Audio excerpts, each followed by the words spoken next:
Je laisse la parole à Monsieur Benoît Apparu qui est avec nous, je crois, pour clôturer cette matinée et pour nous donner son point de vue aussi de président d'INLI. Je sais, si vous voulez rester ici, vous pouvez, sinon vous pouvez descendre d'estrade, vous allez voir plus facilement Monsieur Apparu.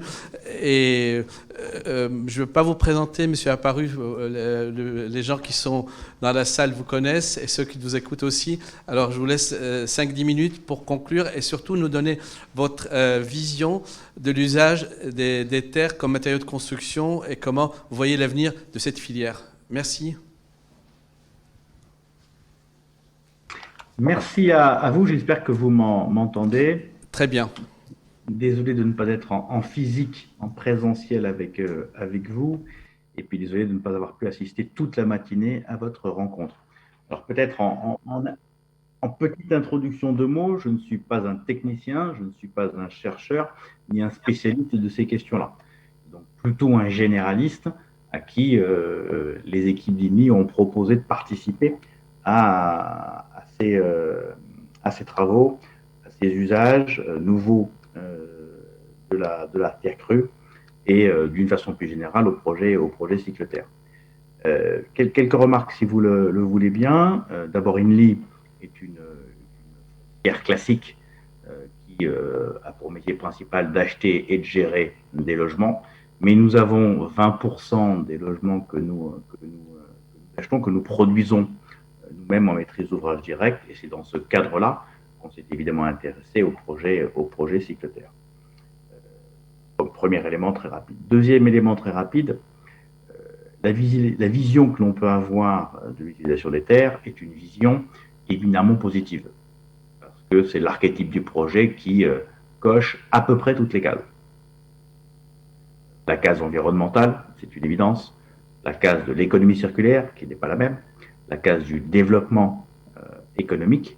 Donc on a tout ce qu'il faut, entre guillemets, pour avoir un usage nouveau de ce type de matériaux dans la construction. Et évidemment, pour les professionnels, que ce soit les promoteurs ou nous-mêmes, ou que ce soit les constructeurs, c'est évidemment un champ d'investigation majeur. Il y a évidemment une grande question qui va se poser à nous, qui est celle du passage de la recherche au modèle industriel.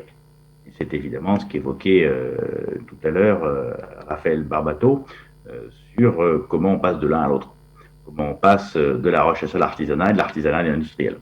Autrement dit, au-delà d'un objet de recherche passionnant, au-delà d'un objet de test tout aussi passionnant, comment on bascule dans une utilisation beaucoup plus structurée, beaucoup plus massive, beaucoup plus industrielle. Et c'est évidemment indispensable que de le faire parce que l'utilité environnementale que vous avez évoquée les uns les autres, l'utilité en termes d'économie circulaire, l'utilité purement économique ou purement sociale, dépendra évidemment des volumes qui seront traités. Si ça reste un champ expérimental, ça ne répondra pas aux enjeux qu'on a évoqués préalablement. C'est évidemment le passage au modèle industriel qui permettra de répondre, ou en tout cas de remplir les cases que nous avons évoquées. Pour ce qui nous concerne du côté d'INLI, on a financé une partie des recherches qui sont évoquées, et puis nous avons pris l'engagement de mettre en œuvre de façon expérimentale ce type de matériaux de construction dans nos constructions. On a 2 projets en cours. On a un projet à Alfortville de construction de 52 logements sur lesquels, dans quelques semaines, à partir de septembre, on va intégrer de la terre crue par petites touches, parce que lorsqu'on a intégré la terre crue dans ce projet, le projet était déjà abouti, j'y reviendrai dans quelques instants, et principalement sous forme d'enduit. Donc on a un premier test en septembre. On a quelque chose de plus conséquent sur un PC qui sera déposé à l'été 2021 sur Paris, rue de la Voûte, avec la construction de 42 logements. Et là, on a intégré la terre crue en phase de conception, de manière beaucoup plus importante, avec l'âge intérieur de façade en panneaux d'argile extrudés, les enduits, des cloisons avec des panneaux d'argile extrudés là encore. Bref, là, on a beaucoup plus massivement utilisé ce matériau. Ça me permet tout de suite, mais chacun l'aura évidemment, c'est une évidence, mais je le répète, ça nous aura permis, enfin, ça n'a été rendu possible qu'à la condition, évidemment, de l'avoir imaginé dès le départ. C'est évidemment la condition sine qua non pour pouvoir avoir une intégration massive dans une construction. Pour l'instant, les premiers retours d'expérience que nous pouvons avoir sont plutôt positifs. C'est théorique, hein, puisque ces deux projets n'ont pas encore commencé, mais nous avons des retours évidemment qui sont plutôt très positifs.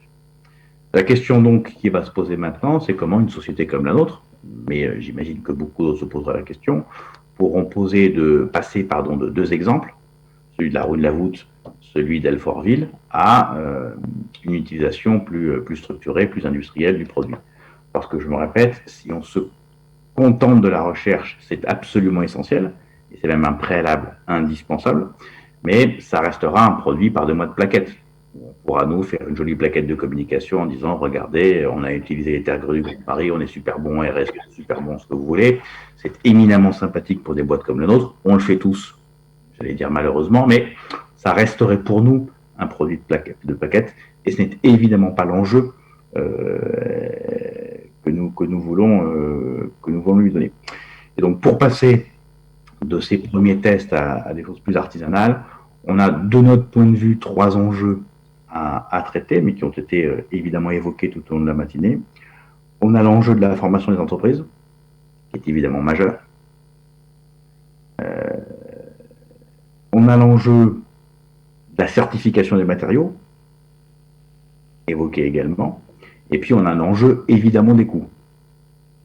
Nous avions, dans le cadre des conventions qui avaient été signées, des tableaux comparatifs de coûts entre les différents produits, et il est évident que les surcoûts actuels, qui par exemple sur un projet comme la rue de la Voûte génèrent un surcoût de 250 000 euros, il est évident que ces surcoûts sont la limite à l'exercice tel qu'il est évoqué. Et donc, voilà, du point de vue de l'opérateur, il y a ces 3 enjeux qui sont majeurs: la formation, la certification des matériaux et puis les surcoûts. Et il est évident que la formation, c'est quelque chose qui est pas forcément très complexe à faire. Il faut le faire, mais c'est pas forcément très complexe. La certification, c'est un processus administratif que l'on maîtrise les uns et les autres, donc c'est quelque chose qui peut aller au bout sans trop de difficultés. La question des coûts restera donc évidemment la variable d'ajustement principale pour passer de l'artisanat à l'industrie.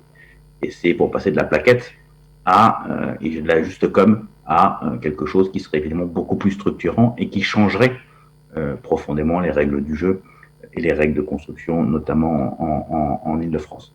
Voilà peut-être de façon très succincte, très rapide, et là encore en ayant malheureusement répété plein de choses, j'imagine que vous avez pu dire ce matin, et avec un degré, pour ce qui me concerne, de compétence sur les sujets qui est relativement faible. Et voilà peut-être les 2-3 messages que je pouvais vous passer en conclusion de cette matinée. Merci beaucoup, Monsieur Apparu. Je pense pas qu'on va prendre des questions, mais vos commentaires sur les 2 projets que vous allez porter, c'est vraiment le message qu'on voulait entendre, et que c'est rassurant et c'est encourageant pour les questions de la construction en terre. Et cet engagement, même s'il est juste sur 42 logements à Paris, à l'École des ingénieurs de la ville de Paris, on pense que ça peut être intéressant de faire passer des messages au sein de la ville pour dire que la construction en terre est un élément important pour les projets qui vont se monter dans les années qui viennent. Alors, on compte sur vous. Je précise que la ville a été très favorable à cette partie du projet. Oui, c'est bien. D'ailleurs, on se félicite. Bien. Je ne sais pas s'il y a des questions. Il y a des élus de la ville dans la salle. Alors du coup, ça va les intéresser aussi de vous entendre par rapport à cette question, à ces projets ils doivent les connaître bien. Et je vous remercie et au plaisir de vous voir à l'école une prochaine fois pour participer à d'autres manifestations. Merci. Oui.